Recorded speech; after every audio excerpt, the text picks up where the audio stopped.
Hey everyone, I'm Andrew. And I'm Emma. Welcome back to All In English Channel. In our last episode, Leo and Elena found the Golden Creek, but they were trapped in a dark chamber with a falling ceiling. It was terrifying.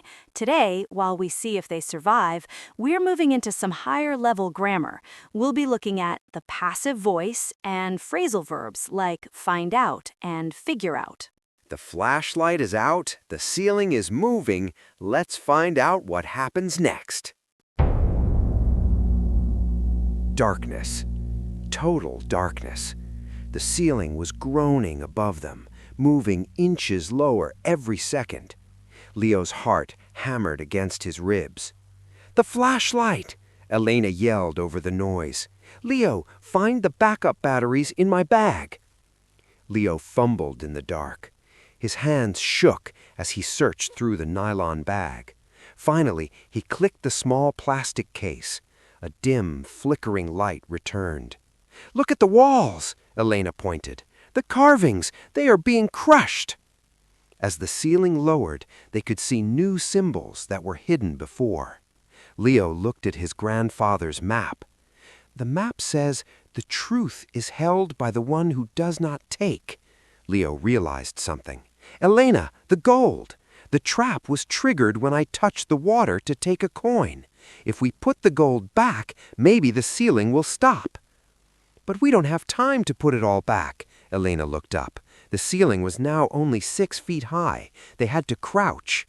"Wait," said Leo, pointing his light at the center basin. "The mechanism is controlled by the weight of the water. Look at that drain." Andrew, stop. Leo just used a very sophisticated structure to describe the temple. 1. Pattern recognition. Leo said the trap was triggered and the mechanism is controlled by the weight. 2. Simple explanation. This is the passive voice. We use it when the action or the object is more important than the person doing it. Active. Leo triggered the trap. Focus on Leo. Passive, the trap was triggered, focus on the danger. 3. Multiple examples. In the story, the gold was hidden centuries ago. Daily life, my phone was made in Korea, or the cake was eaten by my brother. Adventure, the secret was kept by my grandfather. 4. Common mistakes. Don't forget the verb to be. Many students say the trap triggered. You must say the trap was triggered. Quick challenge.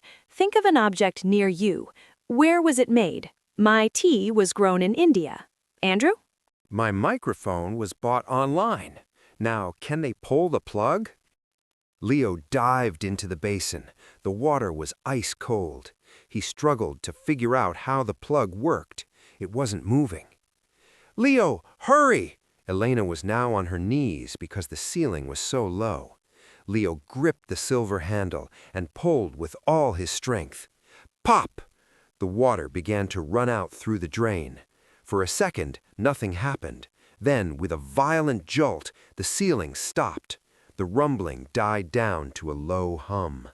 "You did it!" Elena exhaled, leaning against the cold stone. They waited for their breathing to slow down. As the water disappeared, they came across something hidden at the bottom of the basin. It wasn't gold. It was a stone cylinder with a strange sun-shaped keyhole. "My grandfather didn't come here for the gold. He came for whatever this key opens." "We need to look for that door," Elena said, standing up as the ceiling slowly began to rise back to its original position. "If this temple follows the map, the exit is behind the statue of the sun god." They moved toward the back of the room, but as Leo stepped forward, he tripped. Something was wrong. The floor felt soft.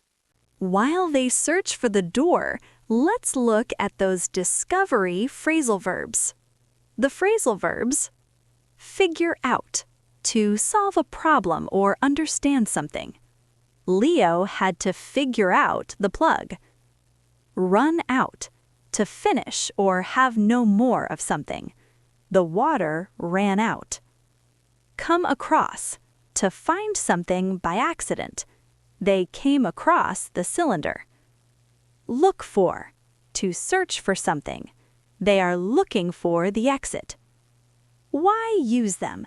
In English, we use figure out much more often than calculate or solve in casual conversation. Quick tip: come across is only for things you find unexpectedly. You don't come across your keys if you are actively searching for them. You find them.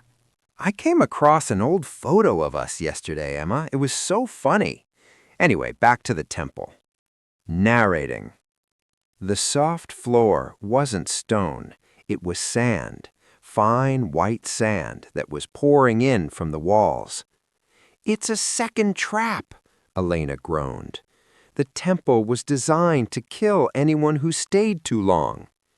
They ran toward the statue of the sun god. Leo held the cylinder. He saw a circular indentation in the statue's chest. "The key! Elena, give me the cylinder."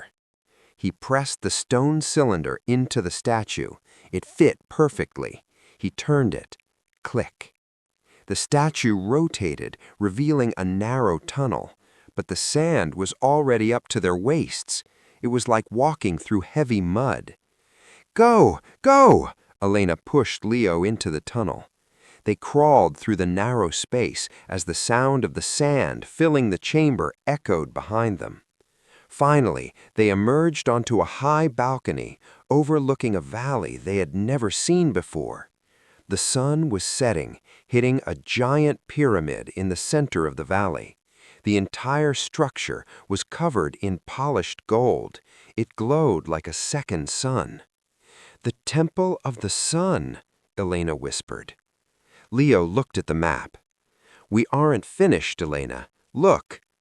He pointed to a symbol on the map that matched a flag flying on top of the golden pyramid. But the flag wasn't ancient. It was modern. "Someone is already there," Leo said. A helicopter? In the middle of the jungle? This mystery is getting deeper. It looks like Leo and Elena aren't the only ones looking for the truth. Today, we learned the passive voice. Remember, it's great for describing things that were made or were built a long time ago. And we learned how to figure out problems and come across secrets with our phrasal verbs. Today's question: if you came across a hidden temple, would you go inside or turn back? Tell us in the comments. Next time, Leo and Elena have to reach the pyramid before the mystery explorers find the treasure. Don't forget to subscribe. I'm Andrew. And I'm Emma. And this is All in English Channel. See you next time.